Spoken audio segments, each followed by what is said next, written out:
kecil doang. Dicuci, berarti cuci. Iya, kamu nggak tahu? Enggak. Nah, saya unjukin nih, ya. Gimana? Saya unjukin dulu, biar kamu lihat nih, ya, pencucian uang.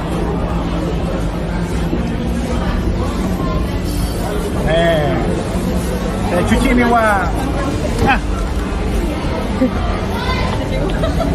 Cuci. bersih nggak nih? Ya kalau cuma 10.000 mah nggak banyak. 349 triliun. Mana? Sembarangan menghina. Ini usuhankah? Mana? Tuh. Nah. Tuh, cuci. Itu aja kok repot ya kan. Kita cuci. Kok repot-repot ribut sama urusan pencucian uang. Tuh, siapa yang mau? Gua bagi nih hasil pencucian uang. Nah, halal. Siapa yang mau? Halal.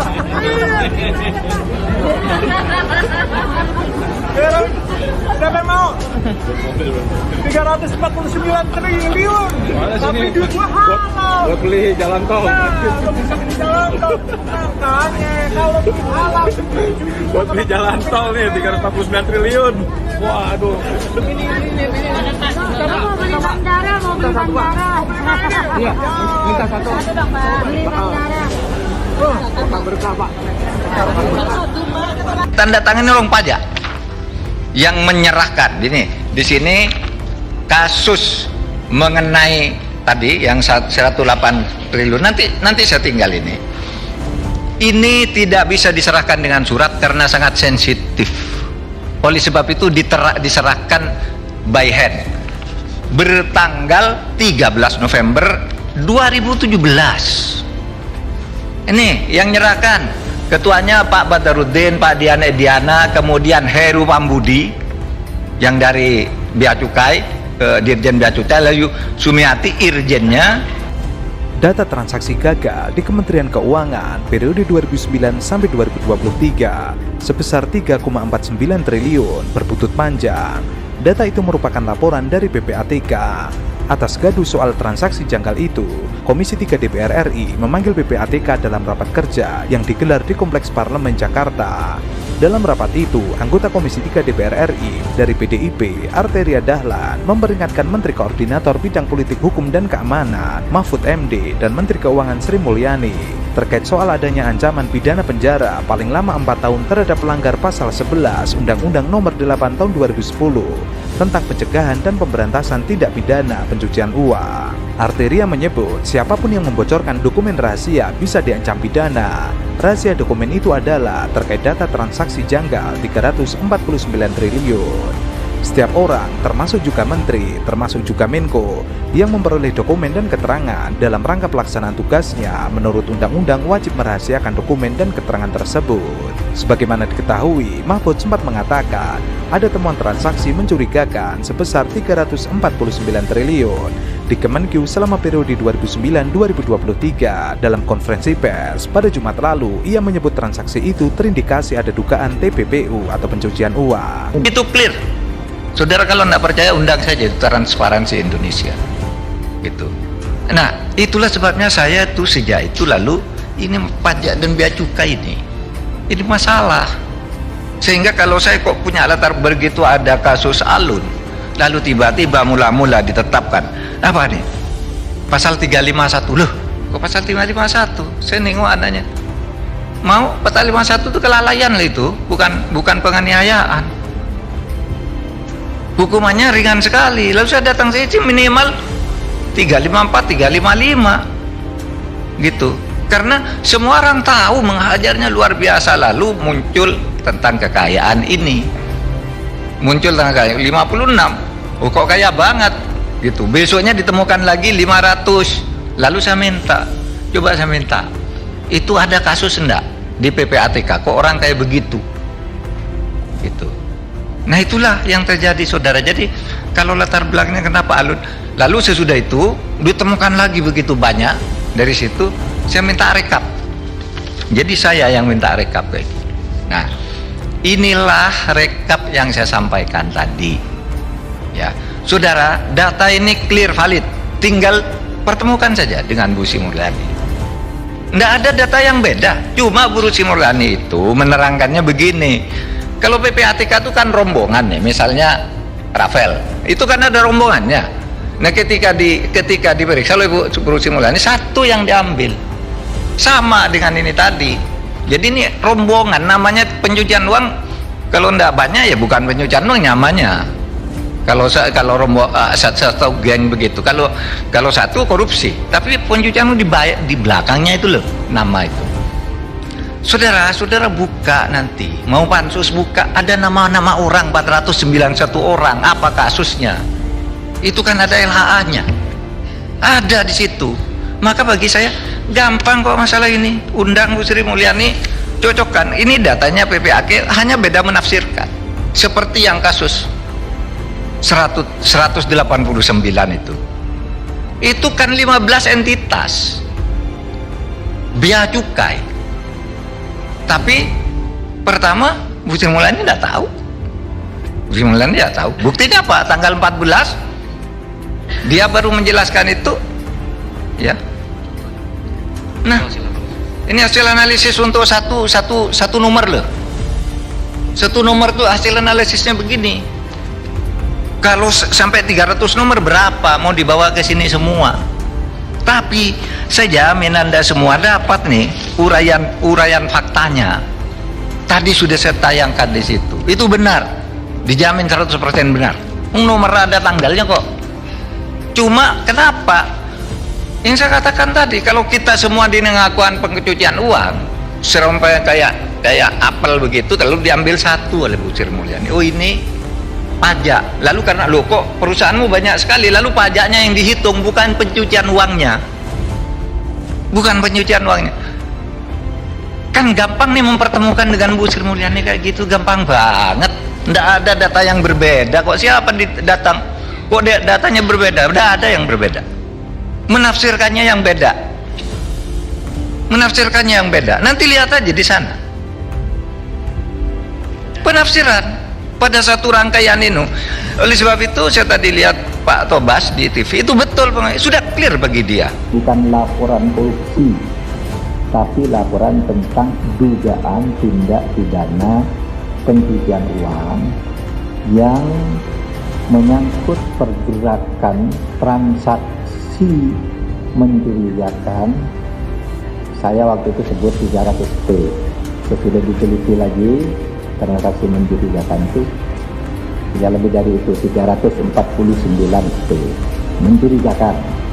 Jadi jangan berasumsi bahwa wah Menteri Kementerian Keuangan korupsi 349T. Enggak, ini transaksi mencurigakan, dan itu banyak juga melibatkan dunia luar, orang yang punya sentuhan-sentuhan dengan mungkin orang Kementerian Keuangan. Tidak hanya Mahfud MD, Menteri Sri Mulyani bahkan mengungkapkan ada 300 surat dari PPATK terkait nilai transaksi mencurigakan sebesar 349 triliun yang dikirim pada 13 Maret 2023. Dari perusahaan atau badan atau perseorangan yang tidak ada di dalamnya orang Kementerian Keuangan. Jadi ini transaksi ekonomi. Artinya PPATK menengarai adanya transaksi di dalam perekonomian, entah itu perdagangan, entah itu pergantian properti, ditengarai ada mencurigakan, dan itu kemudian dikirim ke Kemenku supaya Kemenku bisa memfollow up, menindaklanjuti sesuai dengan tugas dan fungsi kita. Atas keterangan Mahfud dan Sri Mulyani itu, Arteria Dahlan mengatakan bahwa ada sanksi bagi setiap orang yang melakukan pelanggaran terhadap pasal 11 Undang-Undang Nomor 8 Tahun 2010. Di sisi lain, Perkumpulan Masyarakat Anti Korupsi Indonesia berencana melaporkan pimpinan PPATK ke Badan Reserse Kriminal Polri. Pelaporan itu bakal dilayangkan oleh Maki menindaklanjuti pernyataan Arteria Dahlan terkait potensi pidana PPATK yang telah membocorkan dokumen TPPU yang bikin kembar publik. Inilah rekap yang saya sampaikan tadi. Ya, saudara, data ini clear valid.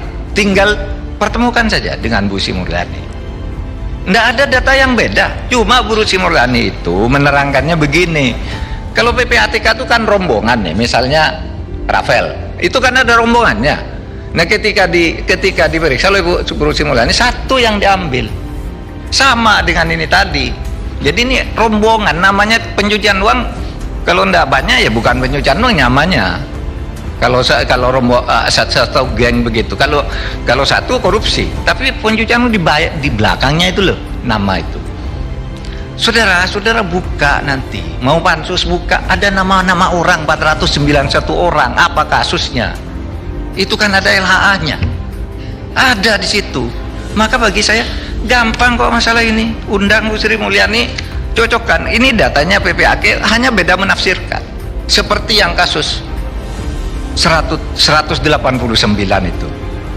itu kan 15 entitas bea cukai, tapi pertama Bu Sri Mulyani tidak tahu.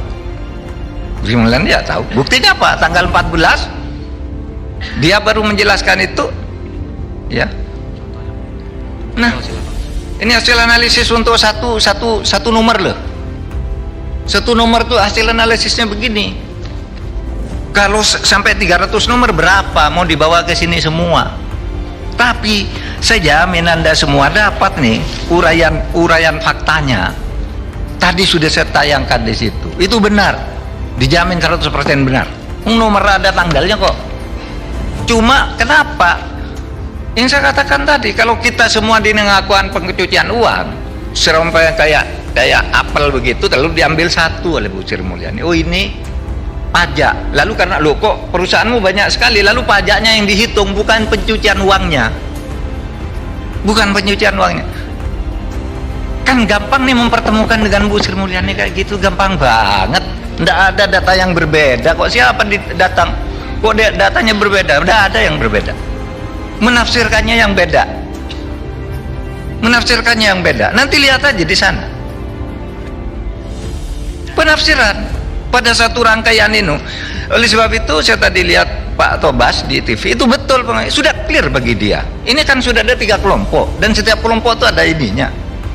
Nggak ada yang beda. Kenapa kok seperti serem sekali terjadi permusuhan? Nggak ada permusuhan antara Menko Polhukam dengan itu, enggak. Saya bantu Bu Sri Mulyani. Ya, saudara tinggal aja. Sudah tinggal cari aja. Ini di data yang saya sampaikan nih.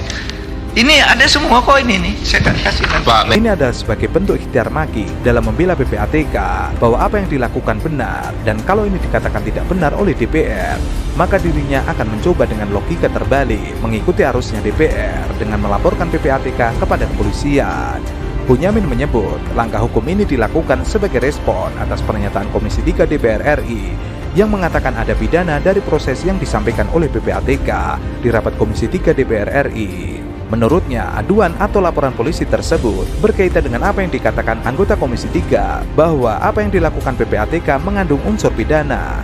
Nanti dirinya akan meminta kepolisian memanggil teman-teman di DPR yang mengatakan pidana, dan ini disertai dengan argumen yang DPR sampaikan kepada kepolisian. Bunyamin menilai pernyataan DPR tersebut terkesan menyalahkan PPATK yang telah mengikuti arus di masyarakat dari proses yang telah terjadi terkait Rafael Alun yang memiliki kekayaan berlebihan dari pejabat di negara ini. Dari kejadian itu, kemudian masyarakat menagih kinerja PPATK yang ternyata telah melakukan penyelidikan transaksi keuangan sejak tahun 2012 dan bahkan telah melakukan perhitungan sejak tahun 2009 di mana ditemukan nilai transaksi mencurigakan sebesar 349 triliun yang dikirimkan kepada pihaknya pada 13 Maret 2023. Bapak jangan bilang kita enggak ada kerjaan nih. Kami selama saya di situ berhasil mengumpulkan uang menyelamatkan daftar rekapitulasi sukses story penanganan kasus 1.492 triliun. Ada daftarnya nih, mulai dari ACT, Asabri, BEC, Indosurya, Jiwasraya, judi online, lalu KSNB, LH dan seterusnya. Jangan dibilang tidak ada hasilnya. 1.490 sampai 1.500 triliun. Itu untuk semua kasus TPPU. Kenapa? Untuk semua kasus TPPU atau khusus TPPU. Khusus di Menkeu? Iya. Khusus di Kemenkeu. TPPU. Mesti kalau PPATK yang memohon tidak, bukan lain, pasti TPPU. Bukan pertanyaan PPATK itu saya. kalau mengeluarkan surat, kalau bukan TPPU itu tidak ada kerjaan namanya. Itu maksudnya Pak Mahfud. Itu Boyamin meyakini apa yang dilakukan oleh PPATK tidak termasuk pelanggaran hukum pidana. karena apa yang disampaikan adalah secara global, tidak orang perorangan yang berdampak merugikan satu orang karena rahasianya dibuka. Mestinya apa yang telah diungkapkan oleh PPATK ini, DPR menyambutnya dengan gegap gempita dan menindaklanjuti oleh panitia khusus untuk memberikan pengarahan kepada penegak hukum, menindaklanjuti bukan malah sebaliknya. Sementara itu, Komisi 3 DPR RI berencana membentuk panitia khusus buntut heboh isu adanya transaksi mencurigakan sekitar 300 triliun di Kementerian Keuangan. Wakil Ketua Komisi 3 DPR, Desmond Mahesa mengatakan, pansus ini bertujuan menelusuri sumber pidana asal dugaan pencucian uang itu. Sumber pendapatan negara, pajak dan bea cukai, dan macam-macam di Kementerian Keuangan. Kalau di sananya saja tidak beres, berarti APBN semua di pemerintah tidak tercapai. Maka persoalan ini harus dipansuskan agar pertanggungjawabannya tidak menguap seperti sekarang. Desmond mengatakan, sejumlah persoalan sebelumnya menguap begitu saja. Ia berharap Presiden Jokowi dapat mengambil langkah terkait dugaan pencucian uang ini usai terbentuknya pansus. Bertanggal 13 November 2017. Ini yang nyerahkan. Ketuanya Pak Badarudin, Pak Diana Ediana, kemudian Heru Pambudi yang dari Bea Cukai, Dirjen Bea Cukai, lalu Sumiati Irjennya, kemudian Rahman Dirsa dari Itjen, Wigianto Bea Cukai. Ini ada tanda tangannya semua nih. Bahwa 2013 kasus ini masuk, tapi 2020, entar Pak, 2020 belum selesai, kita kirim surat baru. Nah, ketika surat baru ditanya, kita ketemu sama Kementerian Keuangan, ini yang saya ralat sedikit, di situ bilang ada Bu Sri Mulyani, lalu Irjen bilang surat itu tidak ada. Bukan Sri Mulyani, yang wakil ini saya ralat. Waktu itu ada Wamenku, Irjen, dan ini itu bilang surat tidak ada. Lalu ditunjukkan, lah ini apa? Lah itulah yang dijelaskan oleh Bu Sri Mulyani. Itu yang dijelaskan. Yang sebenarnya Bea Cukai diambil satu pajaknya, yang lain dikeluarkan.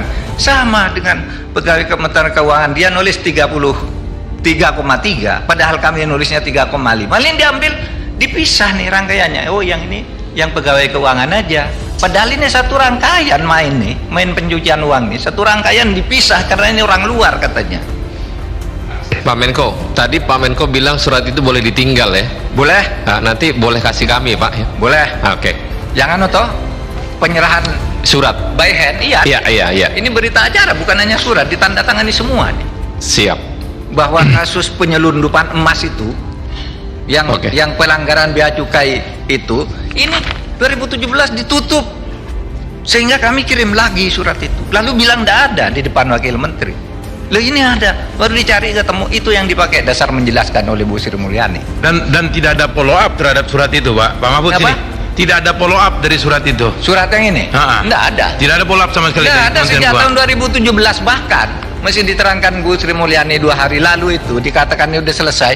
Lah kami cek ke sana, tidak ada tindakan terhadap bea cukainya. Skandal korupsi BTS terus bergulir setelah Ketua Nasdem Surya Paloh menantang Presiden Jokowi untuk mengusut tuntas kasus ini. Transparansi yang seutuhnya. Sekali lagi saya katakan, transparansi yang seutuhnya.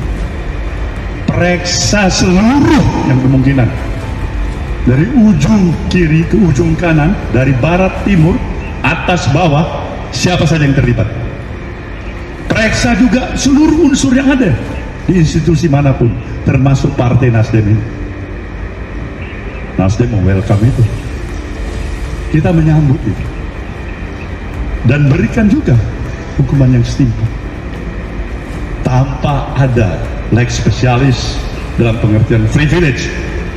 Si A boleh diperiksa, si C tidak boleh diperiksa.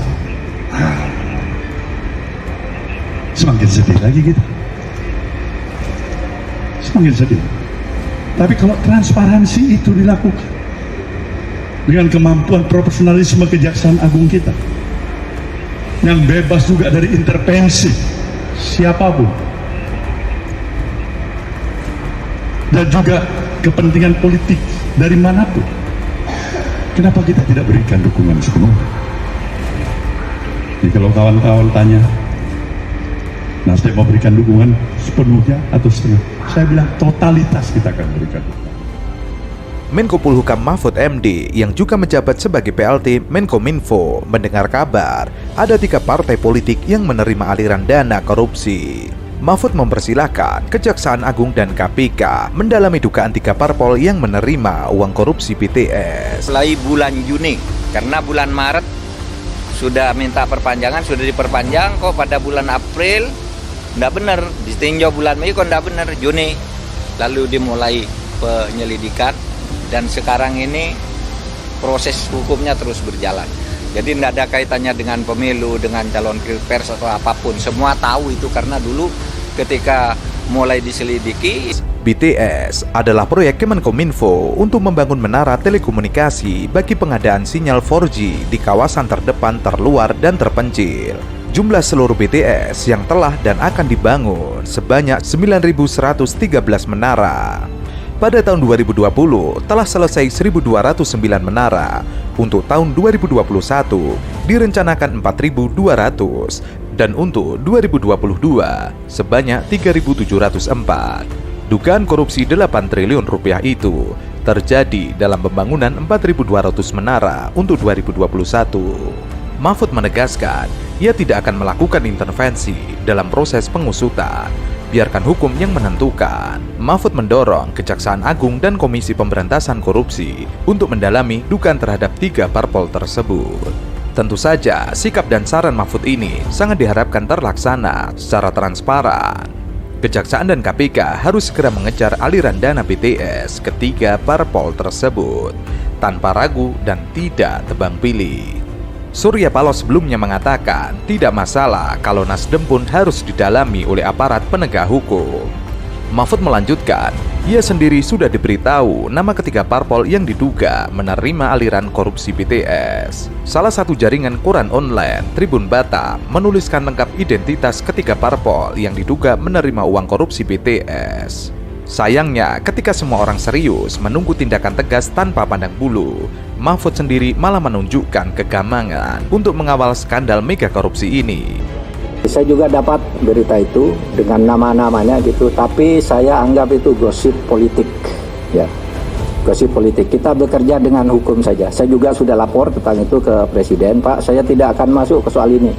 Ini pembuktiannya akan rumit dan mungkin menimbulkan kerumitan politik. Oleh sebab itu, saya persilahkan Kejaksaan atau KPK kalau itu di luar angka-angka yang sudah konkret untuk menyelidiki ini. Tetapi kalau saya sendiri menganggap itu sebagai gosip politik yang tidak akan saya tangani secara administratif. Kegamangan dapat dilihat dari diksi yang dipakai Mahfud perihal 3 parpol yang diduga terlibat. Ia mengatakan dirinya dapat berita itu dengan nama-namanya, tapi ia anggap gosip politik. Sementara itu, Ketua DPP Nasdem Taufik Basari menanggapi dugaan aliran dana di kasus dugaan korupsi proyek BTS, Menkominfo mengalir ke 3 partai politik besar. Menurutnya, saat ini yang harus dipegang ialah fakta hukum yang ada, bukan hanya sebatas dari rumor. Ia mengatakan kalau bicara hukum, yang harus menjadi dasar adalah fakta hukum yang valid dan teruji kebenarannya. Sehingga jangan berpijak pada narasi yang dikembangkan yang belum ada dasar faktualnya. Ia menegaskan kembali bahwa komitmen Nasdem dalam kasus ini adalah Ketua Umum Surya Paloh ingin semua pihak yang terlibat dapat diperiksa secara akuntabel dan profesional, termasuk bila ada dugaan aliran dana kasus dugaan korupsi mengarah ke sejumlah partai. Sehingga moralitas penegakan hukum berjalan dengan baik. Penegakan hukum ini tidak menjadi alat kekuasaan. Hukum harus tetap menjadi hukum. Dia tidak boleh menjadi kendaraan ataupun alat politik atau alat kekuasaan. Ini yang diharapkan kepada Kejaksaan Agung. Ia meminta Kejaksaan Agung nantinya berbicara dengan basis fakta, data, dan hukum dalam menanggapi dugaan aliran dana ke partai. Kejaksaan Agung pasti profesional dan terbuka terhadap semua yang berkaitan dengan kasus itu. Penggantinya Pak siapa Pak? PLT-nya Pak Menko Polhukam. Pak, ada isu Pak Hati jadi Menkominfo bagaimana Pak? Apa sudah ditetapkan Pak? Karena Bapak juga sempat sama. PLT-nya Pak Menko Polhukam. Penggantiannya kapan Pak dilantik? PLT-nya Pak Menko Polhukam.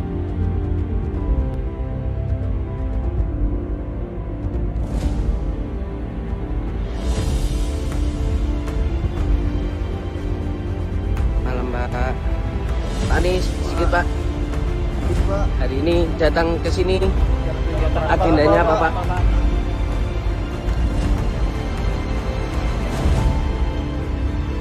Tantangan besar insya Allah bisa dilewati bila keyakinan itu ada. Dan malam hari ini saya menyaksikan dari dekat. Dan tadi dijelaskan tidak ada sedikit pun yang berubah ikhtiar kita untuk bekerja menghadirkan keadilan, menghadirkan kesetaraan, menjaga persatuan, jalan terus. Tidak ada yang berubah, tidak ada yang bergeser, dan tidak ada yang melambat. Kejaksaan Agung Republik Indonesia menetapkan Menteri Komunikasi dan Informatika Johnny G. Plate sebagai tersangka dan langsung ditahan. Plate diduga melakukan korupsi penyediaan menara base transceiver station atau BTS 4G dan infrastruktur pendukung 1, 2, 3, 4, dan 5 bakti Kementerian Kominfo tahun 2020-2022. Direktur Penyidikan Jampitsus Kejagung Kuntadi mengungkapkan penetapan tersangka terhadap Plate terkait wewenangnya sebagai pengguna anggaran dan posisinya sebagai menteri. Menanggapi peristiwa tersebut, pengamat politik Rocky Gerung menyatakan bahwa hal ini merupakan permainan Presiden Jokowi yang ingin mengganggu Surya Paloh karena mencalonkan Anies Baswedan sebagai calon presiden 2024. Nasdem, Surya Paloh terutama. Tapi masih seolah-olah ada proses tawar-menawar, ya. Nasdem mesti klaim kami akan bersama Jokowi. Iya, tapi buat Jokowi ini bukan soal bersama, ini soal Anies. Kira-kira begitu kan. Jadi bertemulah kepentingan, Ibu Mega juga kan punya perselisihan dengan Nasdem tuh. Nah, kelihatannya begitu. Kalau settingnya kita bikin lebih lengkap, ya Ibu Mega mungkin bujuk Pak Jokowi, ya kalau masih mau berbaikan dengan saya, lakukan sesuatu. Yang ingin saya dari awal saya minta supaya menteri-menteri Nasdem itu diganti. Anda sebagai petugas partai saya dari 2-3 tahun lalu nggak berganti-ganti itu. Jadi Jokowi juga paham itu kira-kira. Sebab kalau cuma Jokowi nego dengan Surya Paloh, ya kalau Surya Paloh minta maaf ya udahlah, bisa juga kan. Kan kita bisa bayangkan Surya Paloh tentu udah tahu bahwa dia akan diincar, karena itu dia naikin lagi tone-nya seolah-olah mau melawan. Tapi sebetulnya upaya Surya Paloh untuk naikin tawaran itu dianggap sebagai kelancangan tuh. Tapi bagi Surya Paloh menganggap bahwa ya supaya tukar tambahnya enak kan. Ternyata gagal karena saya hitungnya Pak Jokowi juga dapat semacam sinyal dari Ibu Mega supaya dipercepat dong tuh prosesnya. Kira-kira begitu ya, ini analisisnya. Ini problem politik yang dikasih nuansa hukum supaya enak. Ini soal yang diduga dari awal ketika nama Johnny Plate disebut. Itu artinya Jokowi mau mengganggu Nasdem, terutama Surya Paloh. Seolah-olah masih ada proses tawar-menawar bahwa kami masih bersama Jokowi, kata Rocky Gerung. Namun demikian, Rocky menilai bagi Jokowi hal itu bukan soal bersama atau tidak, akan tetapi soal Anies. Apalagi Megawati juga punya perselisihan dengan Nasdem.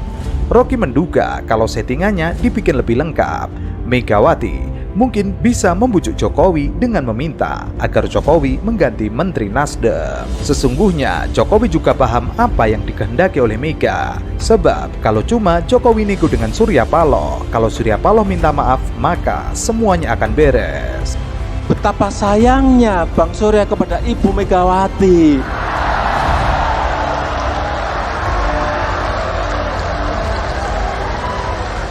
Coba sahabat sejati saya yang paling saya sayangi, Ibu Megawati Soekarno Putri, beliau sampaikan.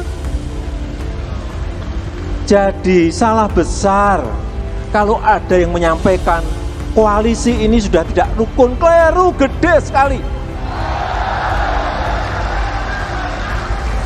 Kita rukun-rukun saja, nggak ada.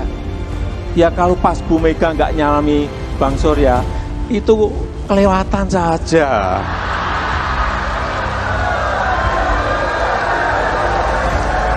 Antara Megawati, Jokowi, dan Surya Paloh saling berkiat. Kejagung dalam kendali PDIP, dan PDIP sejak lama ingin menteri-menteri Nasdem diresafel. Ketemulah di sini kepentingan Jokowi dengan Mega dalam kasus Nasdem. Kasus ini sama dengan kasusnya Ganjar Pranowo. Ganjar dibarter antara Mega dan Jokowi. Jokowi merasa perlu menaikkan posturnya dengan mengepung Mega menggunakan musyawarah rakyat.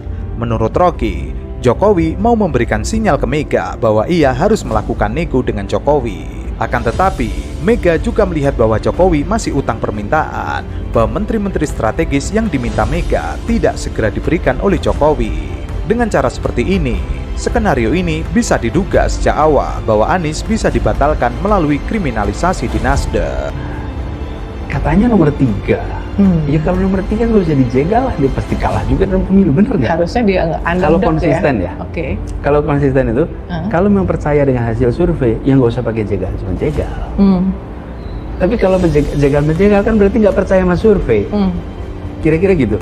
Jadi saya sih lihat ini aneh gitu. Kalau ada percakapan soal jegal menjegal, padahal yang mau dijegal ini posisinya nomor 3 menurut hasil survei. Jadi buat saya yang penting kita jalan terus, sampaikan apa yang menjadi misi kita, dan kepentingan kita adalah rakyat Indonesia merasakan keadilan, hidup yang lebih baik. Itu aja. Nanti sambil jalan saya percaya warga akan bisa menilai dengan objektif. Masyarakat kita cerdas, masyarakat kita bisa memilih dengan tenang, dengan matang. Di Jakarta waktu Pilkada DKI kita menemukan fenomena yang serupa. Seingat saya belum pernah ada satu survei pun yang mengatakan kami nomor 1. Nggak ada. Semua kami nomor 2 atau nomor 3, hampir semuanya bilang nomor 3. Bahkan ada yang melakukan survei seminggu sebelum Pilkada. Dan sebuah koran terkemuka sekali yang Litbangnya menyelenggarakan itu. Yang Litbang itu sampai sekarang sering mengumumkan itu juga, itu Litbang itu. Dan dulu fatal betul kekeliruannya. Cuman kita kan semua belajar dari pengalaman itu. Urusan survei biarlah itu urusan para surveyor, dan Litbang itulah yang bertanggungjawabkan. Tapi bagian kita adalah mempertanggungjawabkan amanatnya kepada rakyat. Sementara itu, pengamat kebijakan publik Gikin Prikinanto mengomentari penetapan Menteri Komunikasi dan Informatika Johnny Jerat Plate sebagai tersangka korupsi. Menurutnya, Plate hanya sasaran antara bukan sasaran yang sesungguhnya. Adapun sasaran tembak yang sesungguhnya adalah pencalonan Anies Baswedan. Sementara itu, Menteri Koordinator Bidang Politik, Hukum dan Keamanan Mahfud MD telah mengingatkan Kejaksaan Agung soal Johnny Jerat Plate. Johnny adalah Menteri Komunikasi dan Informatika sekaligus kader Partai Nasdem yang ditahan sebagai tersangka kasus dugaan korupsi. Tidak apa-apa, hukum harus berjalan. Penahanan itu sudah sesuai hukum. Jadi memang harus diteliti berulang-ulang karena beririsan dengan politik. Nanti kalau ditindak dibilang ini tindakan politik karena punya masalah politik. Saya bilang hati-hati. Tetapi kalau bukti sudah cukup jangan ditunda. Menurut Mahfud, jika Kejagung sudah memiliki 2 alat bukti, jangan menunda penetapan tersangka karena bisa menghalangi penegakan hukum. Sementara itu, Surya Paloh mengatakan bahwa jangan ada intervensi dari pemerintah. Transparansi yang seutuhnya. Sekali lagi saya katakan, transparansi yang seutuhnya. Periksa seluruh yang kemungkinan.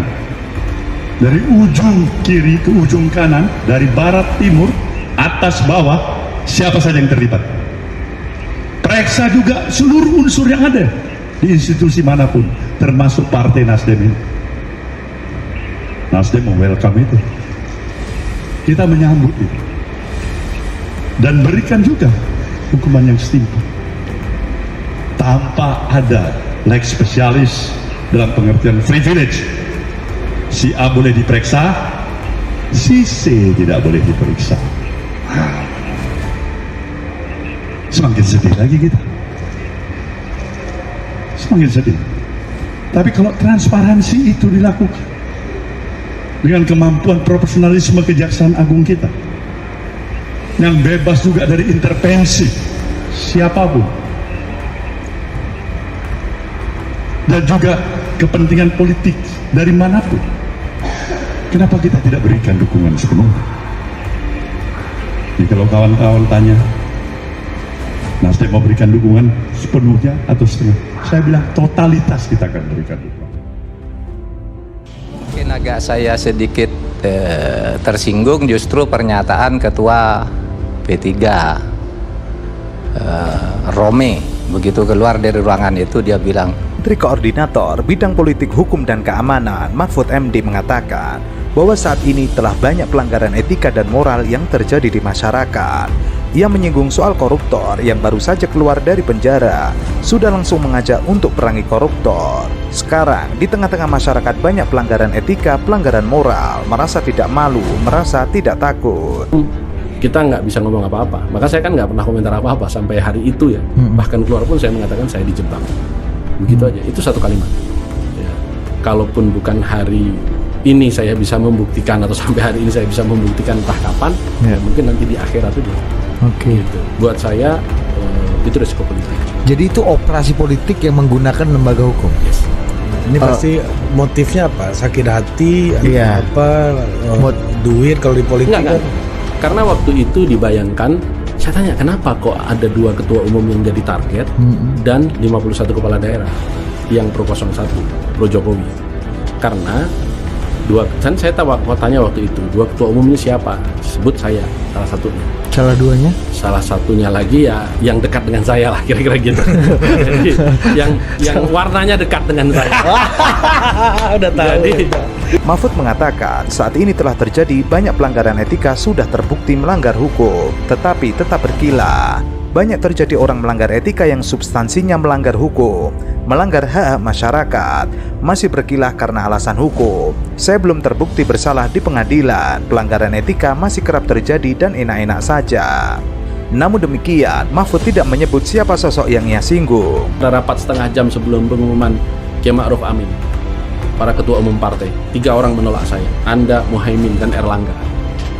Saya bilang, loh gimana? Saya pelaku sejarahnya kok. Yang nolak itu Pak Surya Paloh, kemudian Cak Imin, sama Pak Erlangga. Bukan saya kok malah dibalik-balik.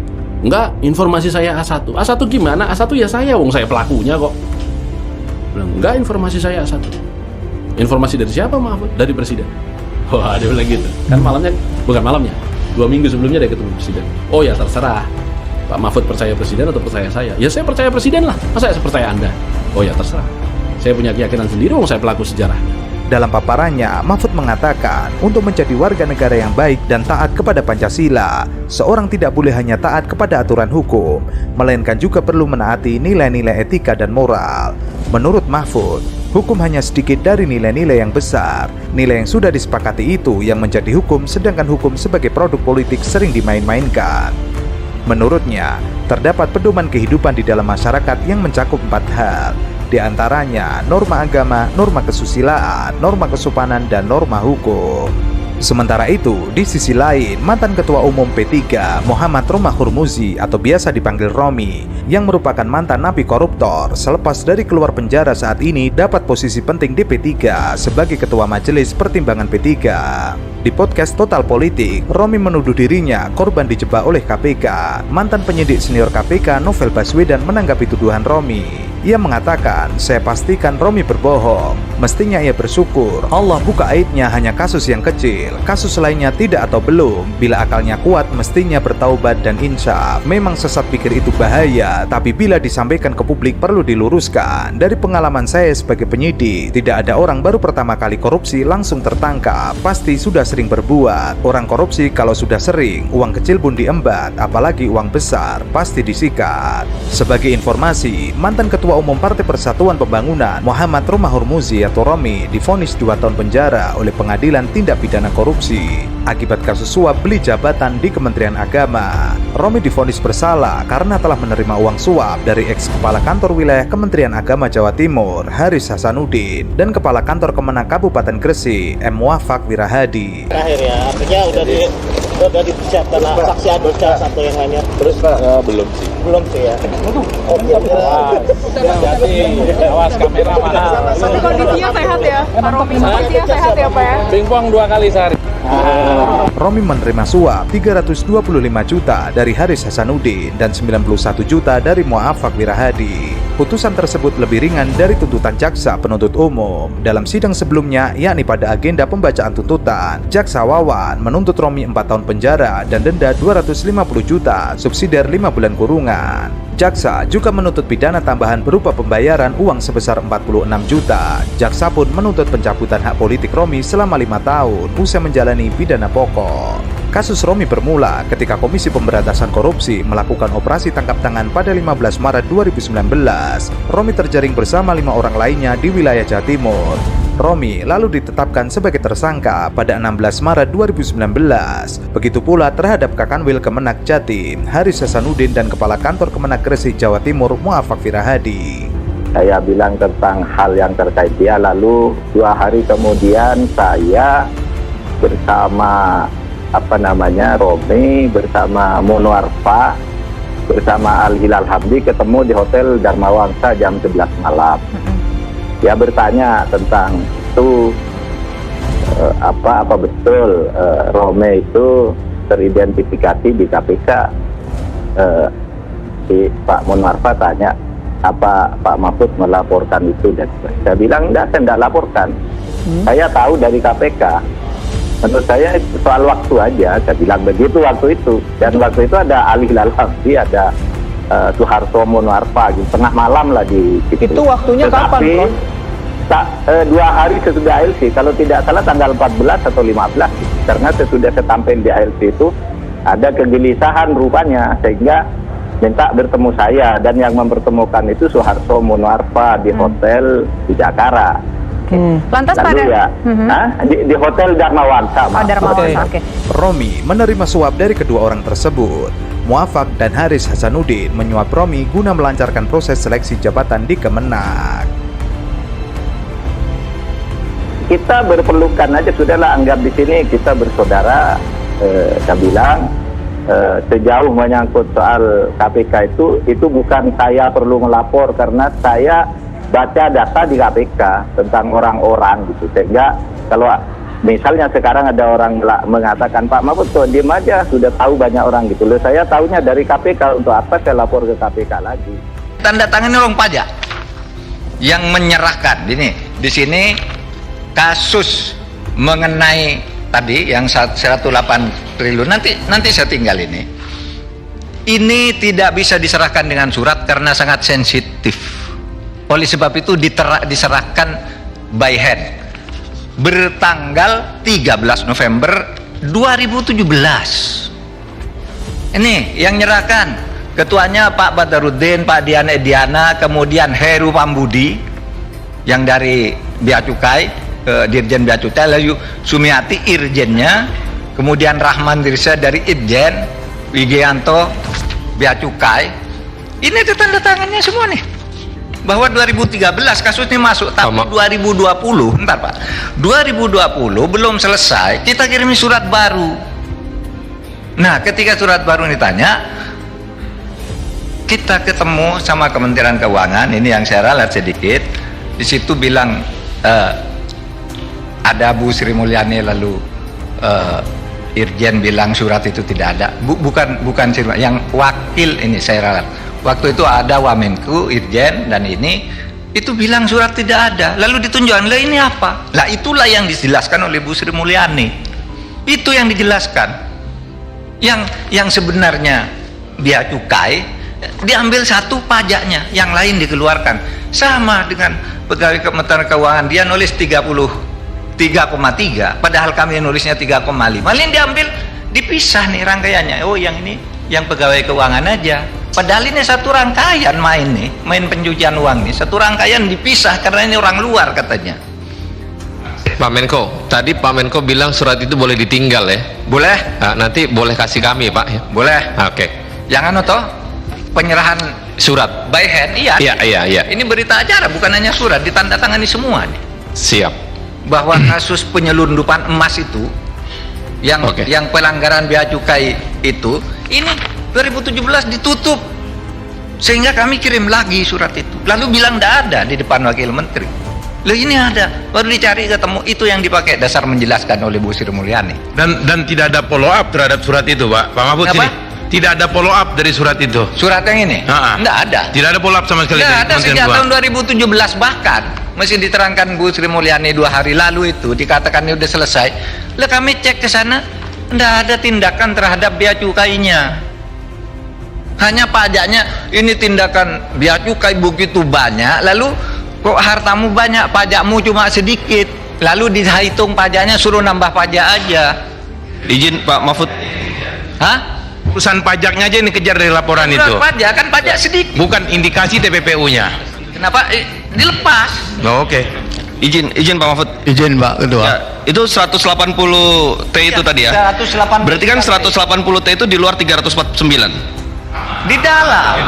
Kan kita nyebut 349. Lalu Bu Sri Mulyani ngambil contoh yang gede. Enggak, tadi kan udah. Jangan diputer-puter. Kan ada satu Pak Menko. Nah, teman-teman, saya ambil alih. Teman-teman, karena waktunya tinggal 5 menit.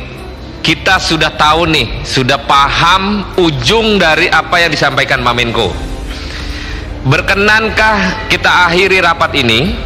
Nanti kita atur rapat dengan Bu Menteri Keuangan sekaligus Pak Menko dan PPATK. Setuju ya? Setuju. Pak Menko setuju ya? Setuju. Oke, kita akhiri rapat malam ini. Kalau setuju diketok itu. Ketok. Jadi terima kasih. Wabillahi taufiq wal hidayah. Wassalamualaikum warahmatullahi wabarakatuh. Ya, ketok.